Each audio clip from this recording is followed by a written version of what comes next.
Do we have additional multiple input sessions scheduled? We don't have them scheduled yet, but we will.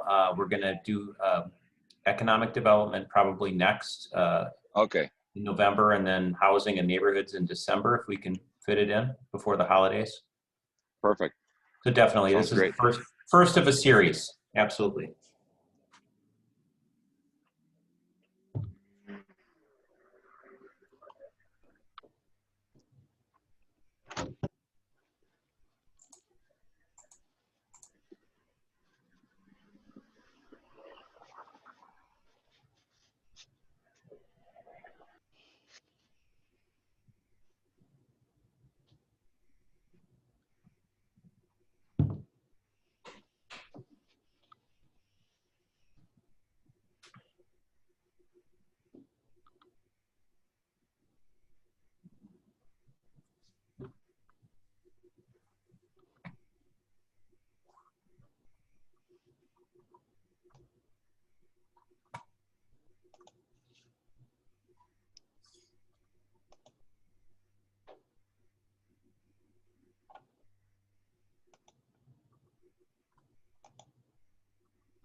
For those of you who have joined us, welcome. We're going to wait a little while longer for other people to join the room before we get started. Thank you very much.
Hey, Mark. I'll just kick it off here, and then we can kind of get started. People might be able to filter in if that's all right with you. That sounds great. Hey, everybody. Welcome. I'm Judd Blau. I'm the village president in DeForest, and I just wanted to make a couple quick comments and thank you all for your time tonight. This is the first of hopefully 2 or 3 different input sessions that we have. We really value community feedback, community input. It's our community, meaning yours and mine, all of ours together, right? And the only way we can make this a better community than what I humbly think is already a pretty cool community, better is through input. So we'd love to have your input, your thoughts, and direction as we work through our new comprehensive plan and overview and vision. So I'll turn it over to Mark Roffers. I'm going to jump off, but Mark is going to do an excellent job. He's been doing planning for the village of DeForest for, well, I think since he graduated high school, but he's been around a long time. So you're in good hands. So Thanks. Mark, all yours. Thanks very much, Judd, and thank you all for coming. And I see we have people joining us as we go. I'm going to start with continuing the introductions a little bit. My name is Mark Roffers, in fact, and I have worked with the village for 15 years. So that is just about the time I left high school, in fact. We have a team of folks that are helping with this presentation tonight. Sometimes they'll be front and center, sometimes behind the scenes. Brandy Cooper is our host. By day, she's the zoning administrator for the village, and by evening, she's our Zoom master. So you'll see what that means as we go forward here tonight. Michelle Laurie by day is the Community Development Director for the village, and by night she's the chat room MC, so she'll be monitoring the chat room and seeing if you have questions and comments along the way as we move forward with tonight's meeting, and there'll be specific opportunities to chat as we go forward with tonight's meeting. And then Corey Hoffman is also here. She's the HR and Communications Director by day, and she gets to kind of take it easy tonight. She loses the HR role, but she'll still be managing communications as we go forward here this evening. And there's a few other village staff people and board members here. Thank you for coming. I won't name all of you, and we appreciate the folks that have spent some time with us. My commitment to you is to get you out of here by 8:15 at the latest, and we'll work hard to do that. So Brandy, if you want to go ahead and move forward, she's got control of the presentation. I'll be saying next more than anything tonight, and that just is her signal to go forward with the next slide. First, I want to just explain what a comprehensive plan offers to the village and any community. It's a long-range vision for the type of place where you want to live. It's a framework for making consistent decisions on zoning and other land use actions. Beyond that, it's a tool to attract quality businesses and people to DeForest. And turning to the financial side of things, it's also a way to save money by growing the community more efficiently and organizing the limited municipal resources to a common and clear aim. On the even more tangible front, it's a platform for getting grants. Many agencies who give out grants want to see you have a comprehensive plan and that the project is highlighted there. And you can see on the right that the trail vision, the community path vision that the village has put forward has already yielded $2.5 million in state and federal and foundation grants to the village. So it does pay for itself manyfold. On a more mundane basis, a comprehensive plan offers a way to meet a state requirement. The state 20 years ago had indicated that all municipalities must plan, and so this is the village's effort to do so. Next slide, please. What are our objectives for tonight's meeting? The first is to achieve a baseline understanding of the village and its current plan. The village has had a comprehensive plan for many years now, and we want to make sure everyone is aware of it. We'd like to gather the input from the folks here tonight on the future vision and the general direction for the village, and beyond tonight's meeting, we'll explain other opportunities to make that happen. And it's our goal to inspire you and eventually to inspire your friends and neighbors and family to participate further in the plan update process on the future of your village. And I think you'll see, and I hope you'll realize that the things that we do with this plan, make a difference on how your village looks, what does happen and what doesn't happen over the next, say, 5, 10, 15 years. Next, please. Tonight's meeting is organized. We're going to talk a little bit about how we're going to manage the meeting. We're going to then turn and talk about who are we as a village, what's in the current comprehensive plan that was adopted in 2015, why update the plan, what's been achieved since the plan has been adopted, and I think you'll see that's quite a bit. And then just spitball or brainstorm a little bit on possible future directions for the plan update that we're just beginning. Next. So a little Zoom 101.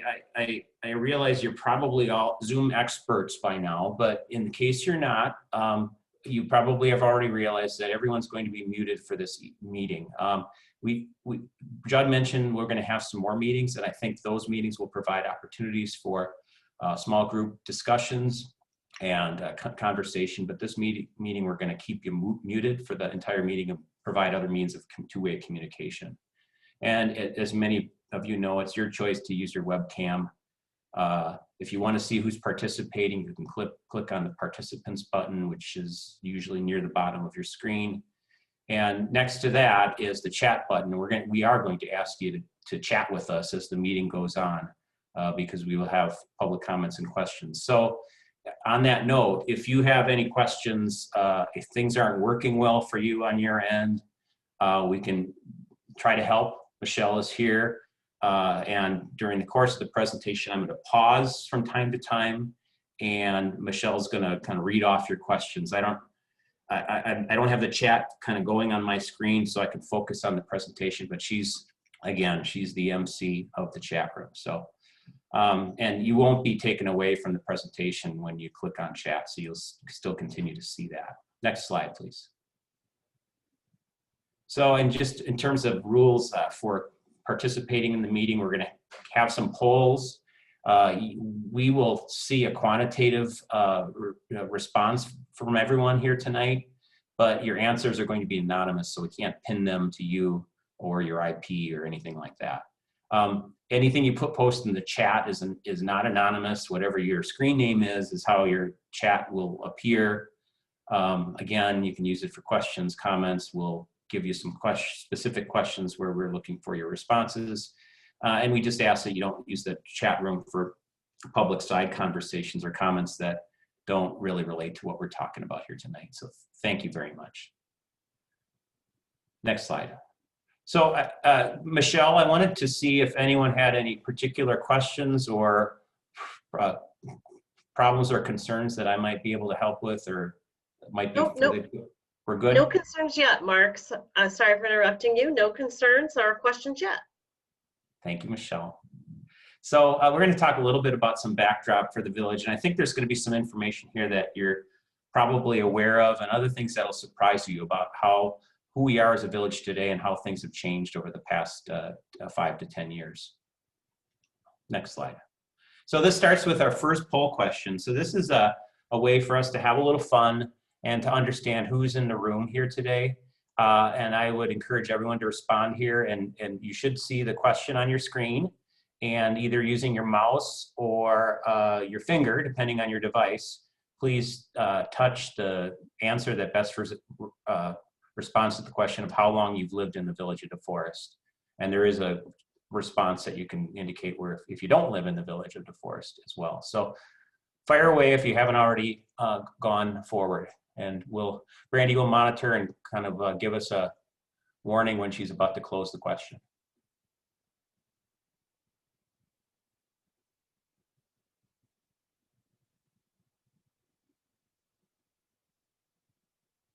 This is when I should have the Jeopardy music playing in the background.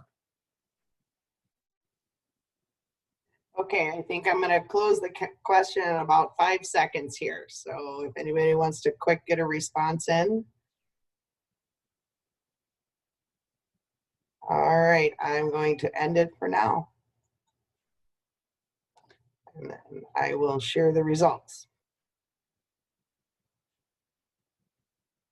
So we see we have a fair number of either newcomers or folks that have been in the village for a very long period of time, and not a whole lot in between, which is a very interesting group. So as you'll see, your newcomers are not alone within the village as we kind of go forward with tonight's meeting. But if you had any questions participating in the poll, could you please let Michelle know through the chat, and we can do our best to try to help resolve that for you before we get to the next poll question. All right, so next slide, please. So this is a snapshot of the village, and the information on the left is where I'm going to start. The village's population over the last few years got up over 10,000 people for the first time. That's a 19% increase, the current number you see there, since 2010 for the past 10 years. And I've got some bad news for you. We're all getting older. The median age in the village has increased from about 33 years in 2010 to 36 years in 2018. The good news is you're not alone. That's the influence of the baby boom population on the overall, pulling the overall age up in many communities across the country. The average household size in DeForest, a little surprising to me as a planner. It hasn't changed over the last 8 to 10 years. That suggests to me that you're still a place for families and where families are locating as well. And then you can see the pie chart, which probably grabbed your eye before I even started talking. It shows the distribution of ages in the village. And I don't have it at the tip of my tongue, but the over 65 population certainly has grown over that period of time. Next slide, please. These are just some basic stats on life in the village. The median household income per the census is about $81,000. That includes single households, families of 5, all blended together. The average rent paid in the village is about $900 a month. And the average cost of someone who owns a home with a mortgage is about $1,600 per month per the census. What's quite striking is that the median price of a home, buying a home with an existing home, has gone up 56% over the past 9 years, and now runs about $320,000. That's not new homes, that's existing homes within the village. Next slide. Where do village residents work? The most common location for work is in the city of Madison for village residents, and the various private and public sector jobs in Madison. The second most common, not surprising I suppose, given your location along the interstate system and close to Columbia County, is outside of Dane County altogether. And then there's other responses as well, and only 11% of you live and work in DeForest. And that's fairly typical of a suburban community and the demographics of suburban community. And some of the things that we're seeing in DeForest may change that over time. Next slide, please. So we're up to our second poll question, and this is a little bit of a test for whether you've been listening, and also maybe something, again, that will be an interesting thing to see the responses to the actual answer. So Brandy's going to bring up the poll question. You'll soon have an opportunity to respond to this question of which city or village in northern Dane County has had the greatest population growth since 2010. And you see the 5 choices you have there.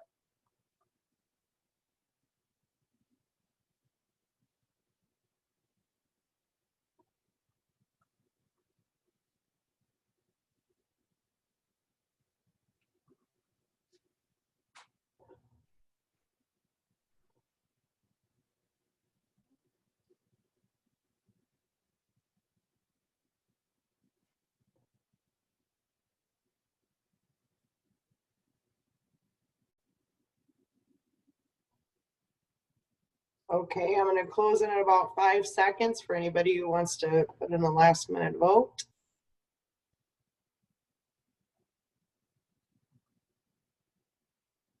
All right, I will close the polling and we'll share the results.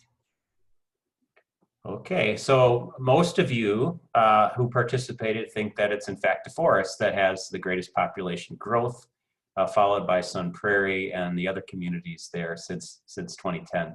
And you've fallen into my trap, because the next slide, when Brandy closes this off the screen, will show the actual answer to that question. So this graphic shows that Dane County as a whole, with the red line, has grown by 11%. But as you measure these against these 5 communities, Sun Prairie has had the greatest quantitative growth in total number of people since 2010, and the village of Windsor has had the greatest percentage growth since 2010. So I assume some of you were asking, well, do you mean percentage or total number? Well, it's not DeForest by either measure. Next slide, please. But you know, the population growth has been significant by most measures. And that's driven by new housing unit growth. The village has seen about 80 new housing units built per year since 2010. That includes single family duplex condos, multiple family development. The result is that about 20%, or 1 in every 5 housing units that are on the ground in the village today, was built in the last 10 years. So it's a significant change that the village has in fact experienced. Next slide. The mix of housing has been a topic of discussion recently and over the last several years as we've worked on the plan and implemented the plan.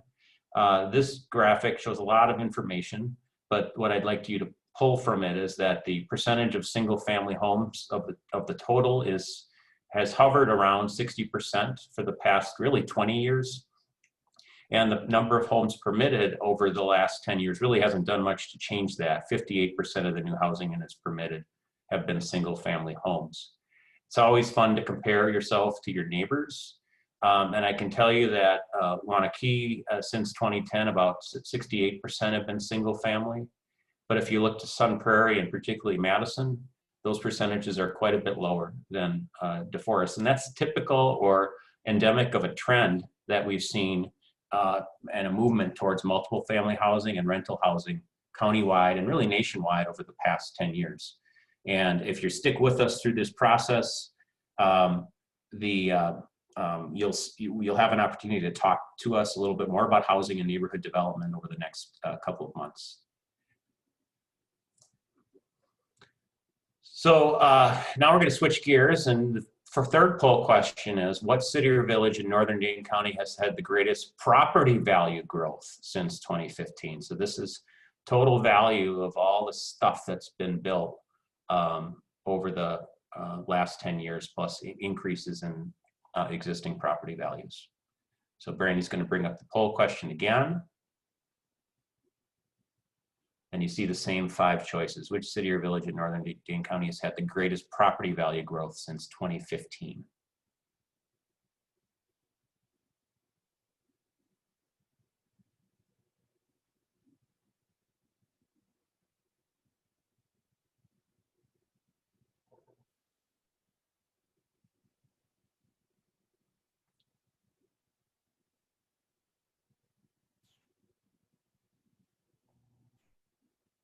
Okay, about 5 more seconds.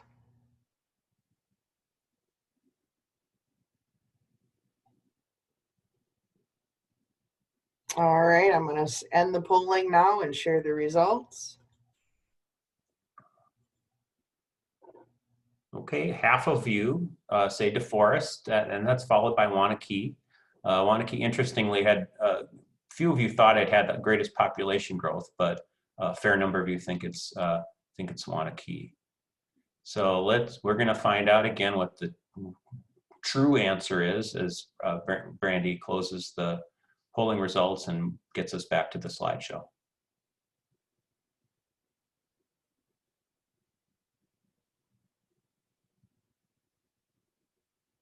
So it's DeForest, at least on a percentage basis. I think if you measure in terms of total property value, and others in the room might be able to answer this better, Sun Prairie might have edged DeForest out in total dollars, but by a percentage increase DeForest by a significant margin. I think it's pretty close to the highest, if not the highest in the whole county. So this accounts for residential growth and industrial development and commercial development. You can move on to the next slide. So this graphic shows that in 2013, following the blue line now, about 29% of the total tax base in DeForest was non-residential things like commercial and industrial development. That's increased to 33%. That represents a diversification of the tax base growth, which is important for a lot of reasons. Your investment advisor says you should diversify. It's also good for municipalities. And the reason that's happened is that the red bars, the non-residential equalized value has increased in certain cases by a lot compared to the prior year. Next slide, please. We're going to talk about geography of the village in a little bit greater detail in future presentations, in part because it's super complicated. The village is fairly large geographically. It's 8.5 square miles. That's bigger than Wanakee in total area. It's almost as large as Middleton, but Middleton has a population that's over 2 times the size of DeForest. So it's noteworthy. We've got a lot of land to work with. It's spread out fairly far along Interstate 90, along Highway 51, and to a lesser extent along Highway 19. So most of you know this, but DeForest extends as far south as Token Creek Park and the interstate interchange at Highway 51. The village has a fairly irregular shape. It's been formed by settlements and agreements with neighboring units of governments. and some major annexations. The annexations of significance took place in the early 2000s, and we're still seeing the land that was annexed then developing even today. So that's a little bit about where we are today as a village, and I'm going to pause again. I think there was at least one or two questions that did come up in the chat room. So Michelle, is there anything that you think I can help with? Not quite yet, Mark. I'm lonely in the chat room, so I'm putting a couple things out there. So we'll see what happens. I'll let you know. All right. Thank you. Thank you. So we're going to talk a little bit about what the current plan is with the village. I think a lot of folks are surprised sometimes that the village has a plan, or any village has a plan. It's not something that's at the front of most people's consciousness as they think about more day-to-day concerns. But the village has had a plan, as I mentioned, for a number of years, and it was last updated in 2015. So I'm going to talk a little bit in the next slides about that plan. It's available on the village's webpage. I know you can't touch your screen and click on that link, but we're going to make that available to you later tonight, and we're going to post this whole presentation on the village's webpage so you can take a look at it. The plan is guided by a broad vision. I'm going to read it to you here. The tagline is "Growing the Good Life," and it reads, "Just north of Madison, among the Yahara River productive farms and major highways, DeForest provides quiet neighborhoods, top schools, parks and trails, and attractive opportunities for business expansion." The reason I read it to you is going to become apparent as we move forward here tonight. The plan also identifies and kind of features a 20-year vision for development and preservation, and it includes several elements or chapters that describe different aspects of community growth, and we'll talk about that as we move forward. But it features a land use plan which guides future decisions on zoning, on conditional use permits, development, annexations, and things that tend to get a lot of attention, especially if they happen, quote unquote, in your backyard. Next slide, please. So this is, in fact, the village's future land use map. It's one page of several or many in the comprehensive plan. It visually articulates the 20-year growth vision of the village. It guides where the village might expand into. It guides our decisions on redevelopment and infilling vacant lots and passed over areas within the village. And it also provides a guide for preservation of natural resources and farmland around the village. It's important, it's super important for new zoning decisions and subdivisions, because under law, we have to follow the comprehensive plan. That does not say it can't be amended, but as it's written today, we can make it happen. It divides the village into different categories of future land use that represent what could happen in the village in the future. This is a very broad brush, and I'm seeing some comments that, hey, the resolution isn't fine enough for us to tell what our land is planned for. I absolutely agree with you, and we will have an opportunity. First, you can have an opportunity to look at it in more detail if you go visit the village's webpage. And secondly, we'll have succeeding sessions here to talk a little bit more about what is the land use plan and what are the recommendations, at least at present, for the different parts of the village, and how might those change. So these different colors that you see on the map are different categories of future land use, at least as the village recommends them. Next slide, please, Brandy. One of those I want to highlight because it has come up recently in discussion is this category called planned neighborhoods. So this happens to be an area west of River Road, east of the interstate, south of EVCO and the Active Arts Center, and north of Conservancy Place. So just to ground you a little bit. The area marked with yellow and brown is this planned neighborhoods category. And so this sends a signal to landowners and to us as village planners and zoners of what the village's plan is for that area. And it carries unique policies that help guide future decisions on new development. And one of the policies, among several, is that within each of these planned neighborhood areas, that single family homes ought to make up about 75% or more of all new housing units. But there are some exceptions that are written out in the plan document that accompanies the map that help provide guidance and a little bit of flexibility to the village board where something exceptional might be offered in the development that may warrant a lesser percentage. So these plans and plan policies do impact decisions on zoning and development as we move forward. It's good that you're involved in the ground floor of the plan update, because this is where sort of the heavy lifting happens when new development proposals are offered, or before new development proposals are offered. Next slide, please. There's other plan elements, recommendations for future roads, public facilities, like parks and public buildings. The comprehensive plan provides a broad framework for economic development, targeted businesses, and other things that guide Michelle's work and the work of the new Community Development Authority, for instance. It includes a concept for redeveloping or continuing to redevelop downtown. A lot of the things that are in downtown today are a result of the past plan, the village campus, the revitalization of Fireman's Park, improvements to North Main Street, and a number of restaurants are all a result of plan recommendations or consistent with plan recommendations. And the plan also influences how the village might look over the years. So it includes guidelines for, general guidelines for building quality and site development. And I think importantly, it also provides a measure for how well we're doing. Sorry, Brandy, you can certainly move forward. So it does include a set of performance benchmarks. Next slide, please. The plan has 25 different initiatives listed in it. I'm going to share with you the top priority ones. There were 10, I think, 9 or 10 that were listed as top priorities. Several of them related to enhancing economic growth within the community, helping existing businesses grow and thrive, and then positioning DeForest as a desired location for targeted businesses and industries. Those include things like restaurants, retail, certain types of industries, office development, and others that are listed in the comprehensive plan.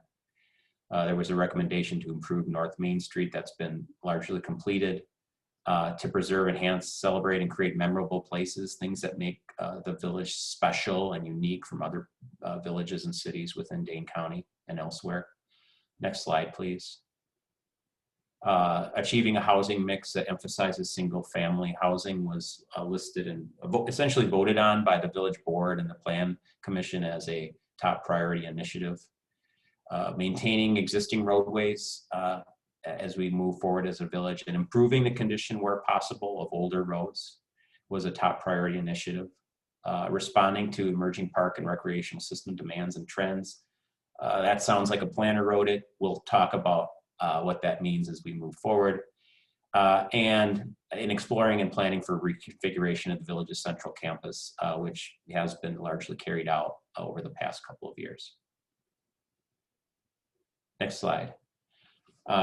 So we've got this great comprehensive plan. So why update the comprehensive plan now? Why not just sort of let it ride?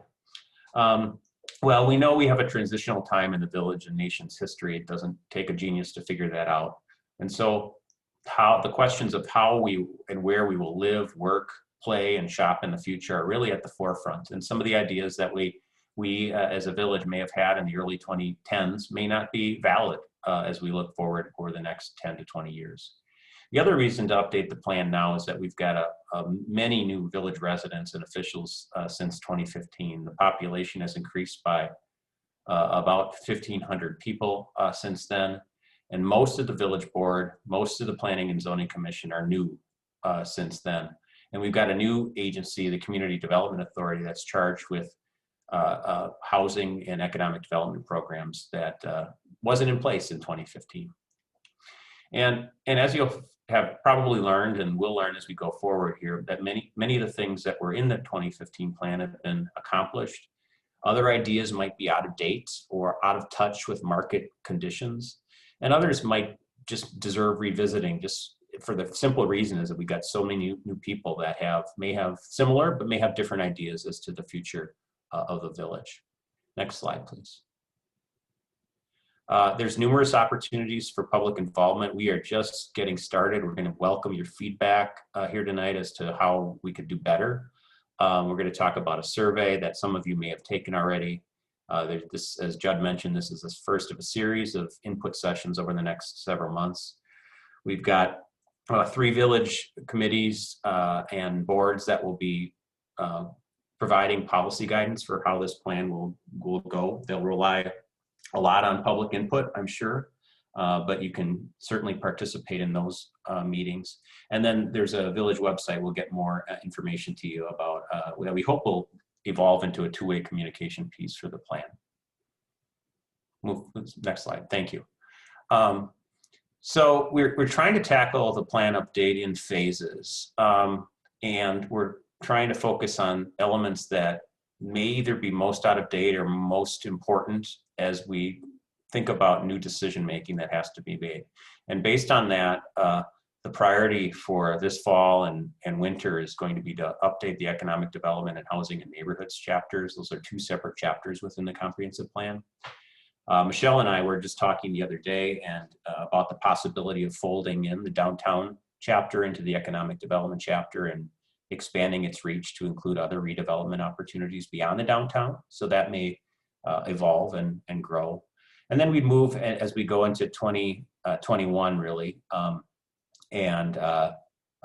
we will kind of focus on other chapters progressively as the plan goes on, with the idea of being done with the plan update by the end of the year 2021. So I've been talking for a long time now, and I think it is definitely time for another poll question. So poll question number 4 is, to what extent do you agree with this vision for the DeForest future? This is the vision that was included in the 2015 plan. And this is kind of a 2-parter. So you're gonna get a simple set of choices, and then depending on how you answer, you're gonna have a second answer to offer us. So I don't know, Brandy, is it possible to, yeah, you've read my mind, to see if you could shift the vision so you can see the vision behind the poll question?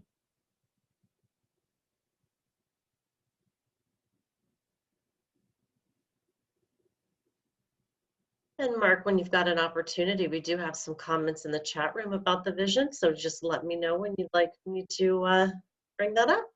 Sure. Let me read the vision, because at least on my screen it's blocked by the question. So the vision again is growing the good life just north of Madison among the Yahara River productive farms and major highways.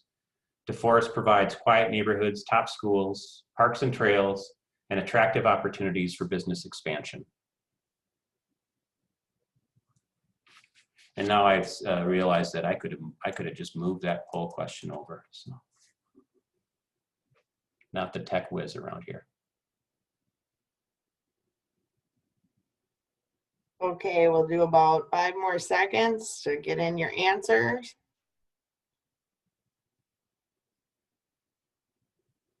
All right, and I'm going to end the poll and we'll share the results.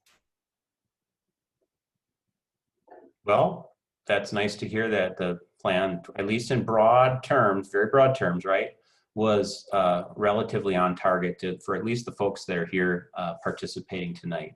And we're asking similar questions in the survey to a broader group of people as well. So, and then this, as I mentioned, this is a 2-parter. So if you completely agreed, you're going to be off the hook.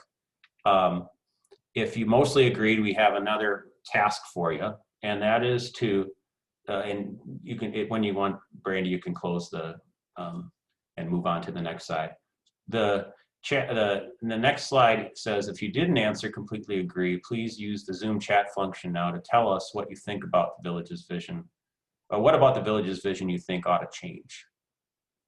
So go ahead and press that chat button and in a few short words say, what do you think we should add, subtract, modify, revisit about this broad vision statement?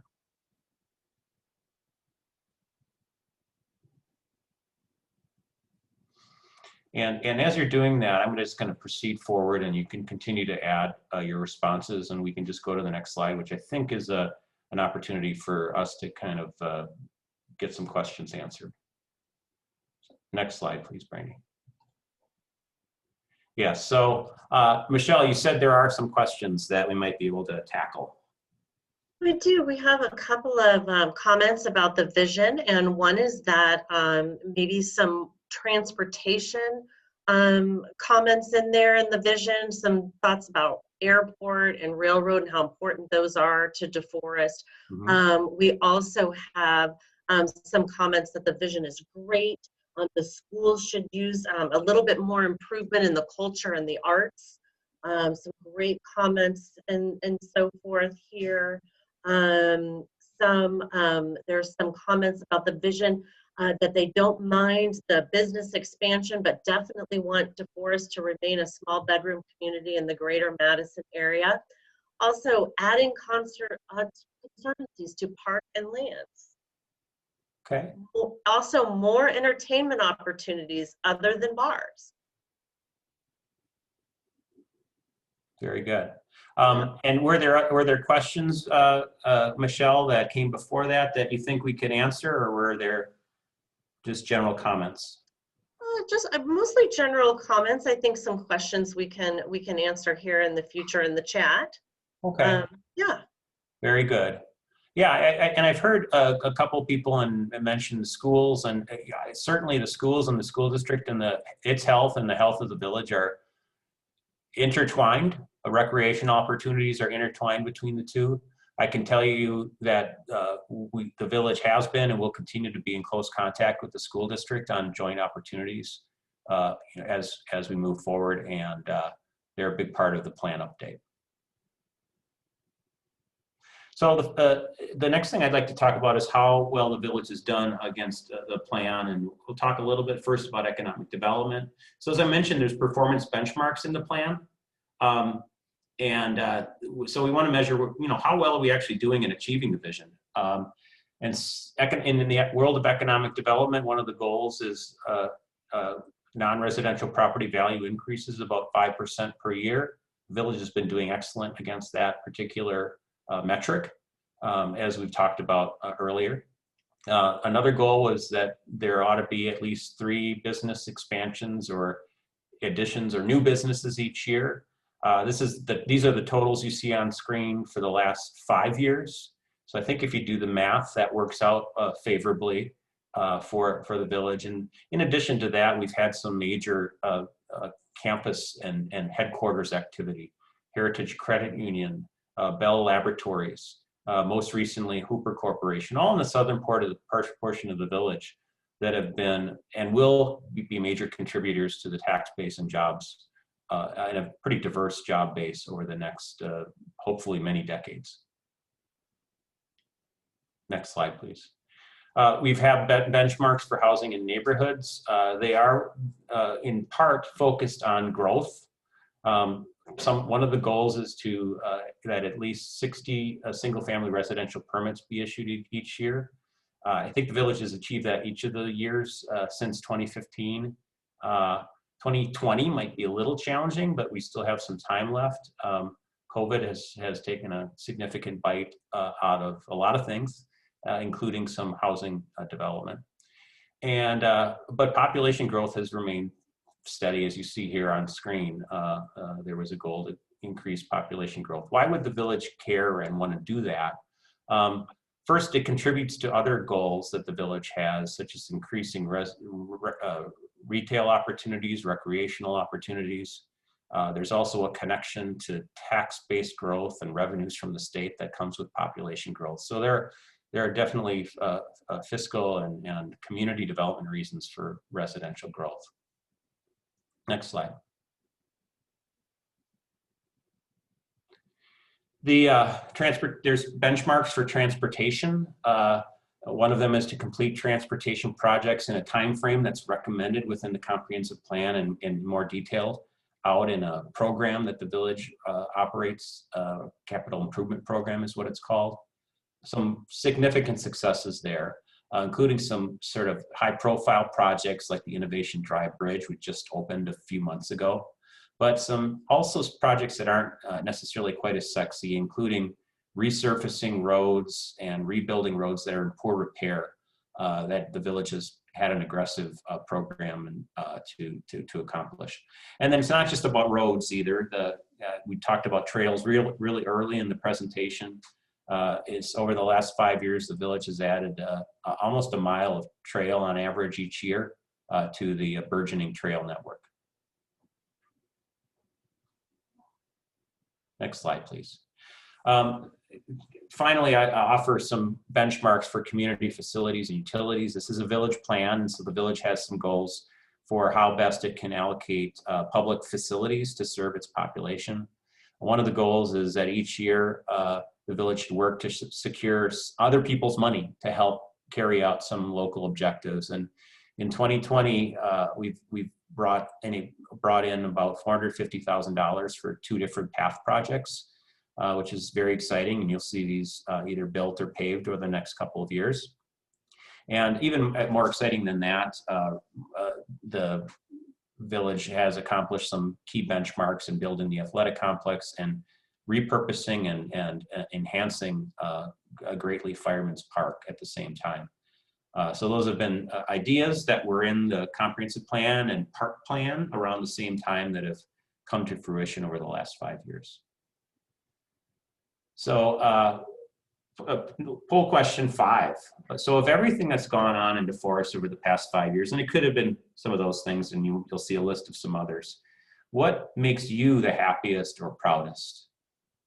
And so Brandy's going to bring up this question. We've taken the liberty of giving you potential choices, but there is an other option, and I encourage you to use it if your happiest or proudest accomplishment isn't listed here.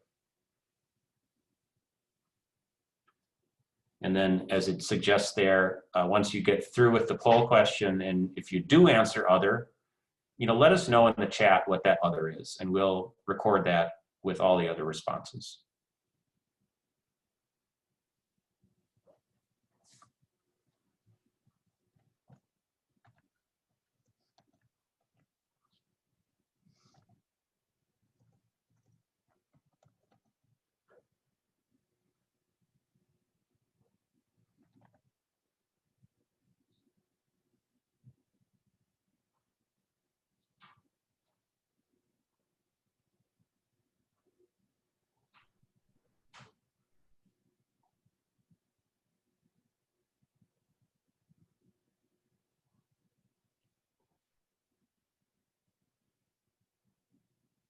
Okay, we'll do about 5 more seconds.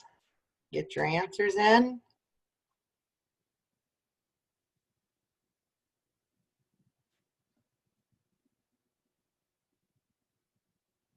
All right, I'm going to end the polling and I will share the results.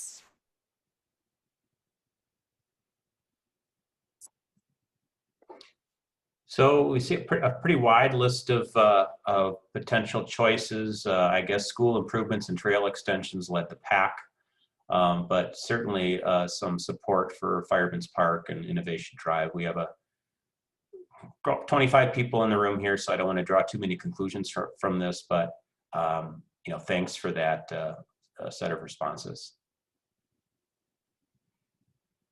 This probably begs the question, we're going to be asking you at the end to kind of let loose in the chat room and tell us some of the things that you think the village should focus more on or do a better job on as we think about the next 5, 10, 15 years too. So stay tuned, you'll have that opportunity.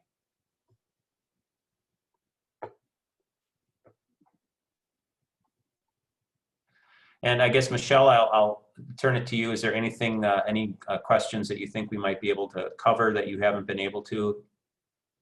Yes, we're getting great comments about some of the things that folks are really proud about in DeForest, parks and trails, specifically the cleaning of the Yahara River for kayaking. Lots of really good comments. I'm really appreciating all of the information that we're getting.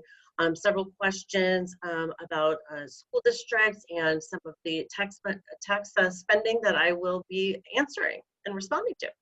Thank you.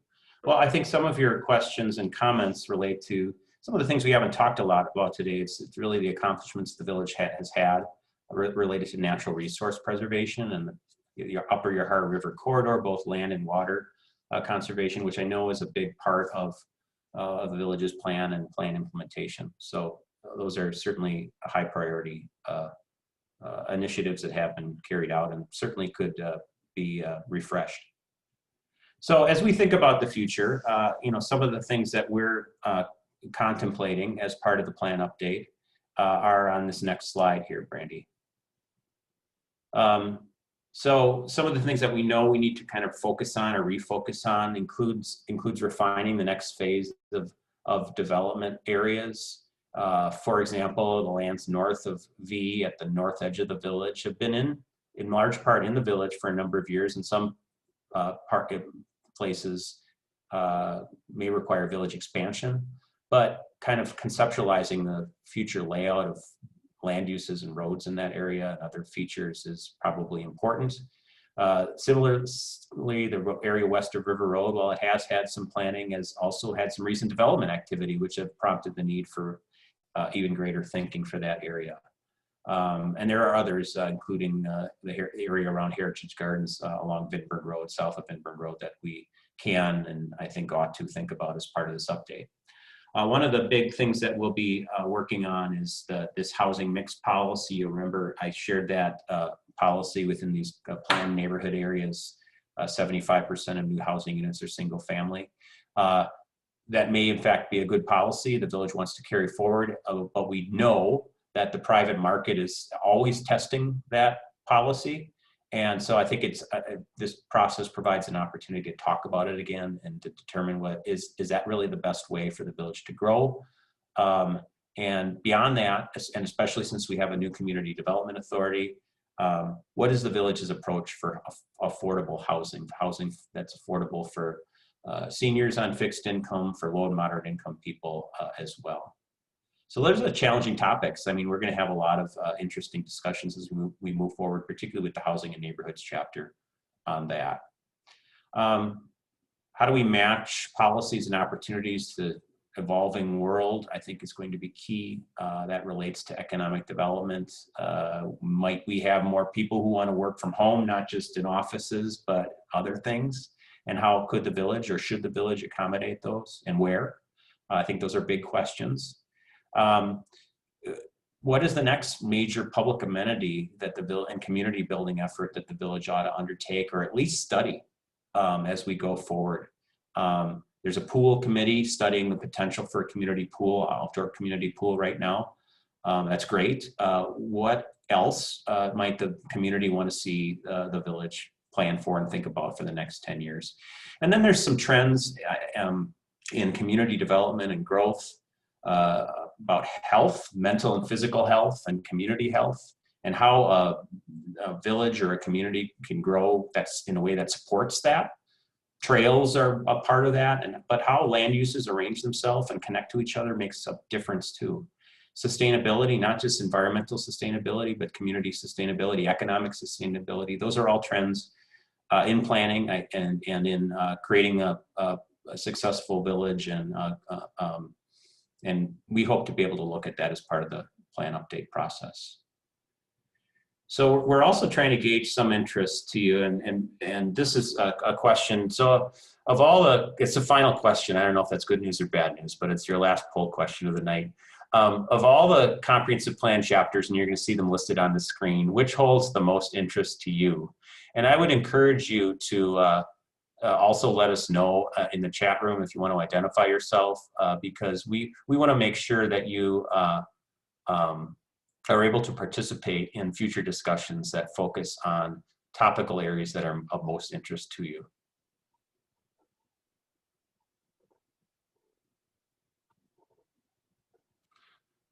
So these are the plan chapters: land use, economic development, housing and neighborhoods is paired together, downtown, community facilities and utilities, natural and cultural resources, transportation, or intergovernmental cooperation. So you have to pick one that you think is of most interest to you personally, and in getting involved, hopefully, and staying involved in the planning process.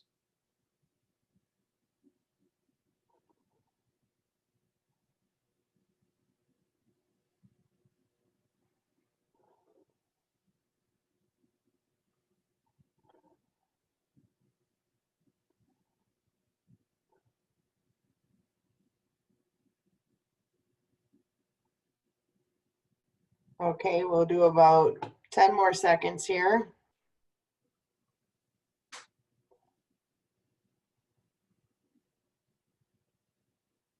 All right, I'm going to close the poll and we will share the results. So a lot of interest in downtown, and that's you know, as again a municipal planner, great to see.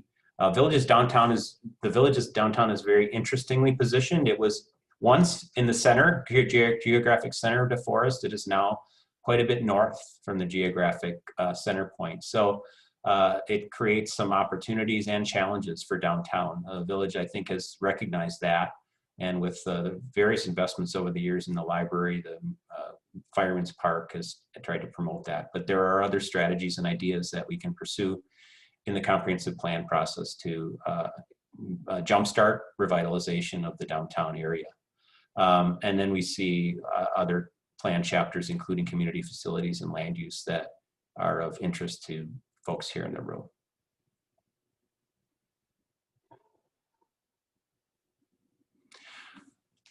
Michelle, is there anything that you think the chat room warrants some discussion of before we move forward with the final part of our presentation tonight? I have a lot of questions, there's great comments, some diverse opinions about a bedroom community and more economic development in the community desired. So really good feedback. It's going to be great to document these comments and be able to work on them as we go forward through the process. Yeah, I can tell we're getting some momentum in the chat room. So it started slow, but yeah, it's great. Okay, so how do you participate? And by participating tonight, we're going to kind of count on you to be on ambassadors to get other people involved in this process as well. So what we have upcoming for you and others are included on the next slide. So we'd encourage you to visit the project webpage. You're going to see Corey's going to post a link to the web page here that you can click on now or later as we go forward. But our next meeting is a joint meeting at 5 p.m. It's going to be a Zoom meeting. It's going to be a joint meeting of the Village Board, the Planning and Zoning Commission, and the Community Development Authority to talk about broad vision and directions for the comprehensive plan and get an initial sense of their priorities as we move forward with this process. You know, Michelle, Brandy, Corey, and I are staff to these bodies. They're the policy bodies that'll help inform the plan document. We'd love to hear from you in the chat room. I'll try to kind of avert my eyes for any negative comments, but if you have any ways to let us know what we can do for future meetings, that would be great. We were trying to keep it relatively simple here tonight with introducing 1 or 2 new concepts for input, the polls and the chat. If you thought that worked well or not, let us know. We believe that with the future, we might want to have small group discussions.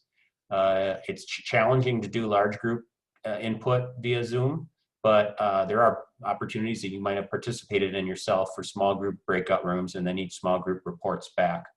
So we can do things like that as we move on to the next chapters as well. And then just stay tuned. We haven't set the dates yet, but we believe we'll have a focused discussion on economic development in that chapter in November, and on housing and neighborhoods in December. And we're going to do our best to keep that in the first part of December. And if we can't do that, then we'll need to shift it to January. But that's our sort of short-term plan of how we're tackling this big comprehensive plan document. Next slide, please. So I gather that some of you may have taken the survey already. If you haven't, we'd urge you to take our community survey. It covers a number of topics related to the broad vision and direction of the village, such as we've discussed tonight, but it also includes some focus questions on economic development and housing and neighborhoods in particular that will aid us in the development of those chapters. So the link is on screen. If you have an iPhone, you can do a nifty thing and put your camera up to that QR code and you can go right to the survey. Corey has just posted the link in the chat room. You can click right on the link and go directly to the survey. We had it's been open for a week now. We've had already over 400 responses. We'd love to get that number considerably higher. I think the record for survey responses is a recent park plan at 800 and some, and I want to break that record. So please, share this with your friends, family, neighborhoods. Make sure that we've got good response to the community survey. Next slide, please, Brandy. And that is the last slide. So, we really appreciate your input tonight. And again, before you leave here, we'll leave the chat room open for a couple minutes. If you have further thoughts related to how we can do better, related to the future development and preservation of the village, other things related to the comprehensive plan, we'd appreciate your input. We will be kind of assembling this input tonight, both from the polls and the chat room, and packaging it and putting it on the project webpage for everyone to see. I believe this presentation, both just the PowerPoint presentation and heaven forbid me presenting it, will also be available on the webpage for others to take a look at. So with that, I want to make sure that the other village staff in the room have a chance to say anything that they think deserves to be said, but absent that, I'll say my final words and wish you a good evening. Mark, I'd just like to comment on the chat room that you are being called super. So just wanted to let you know, people are very appreciative of your presentation. No, I think that said supper. They're just hungry and they want to eat. Thank you very much. I appreciate the feedback, both positive and constructive criticism is very much appreciated. So thank you.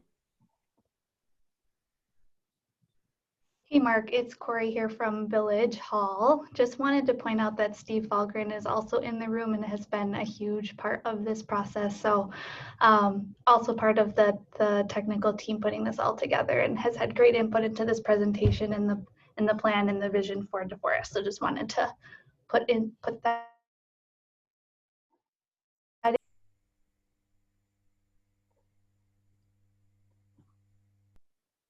Well, thanks again for participating this evening. And I think Brandy will keep the chat open for a little bit. And then we hope to see you soon. And we're counting on you to fill out the survey in your next 5 minutes of time here. Good night, everyone. Thank you, Mark. Thank you.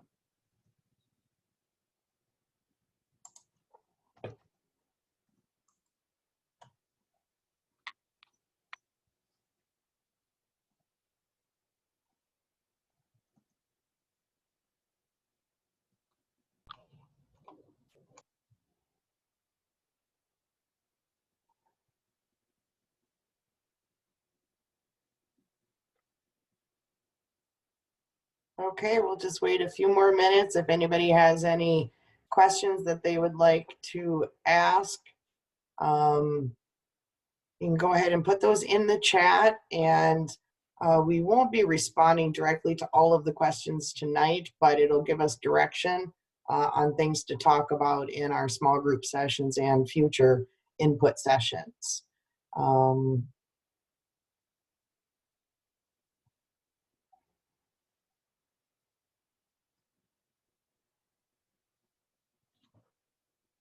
All right, good night, everybody. I'm going to go ahead and start wrapping it up here. Thank you all for joining us. We probably got more people via Zoom than we do in a normal face-to-face meeting, so that's kind of exciting. Good night to my favorite daughter-in-law. Oh, thank you. Good night. Good night. Good night. Thank you. Thank you, everybody.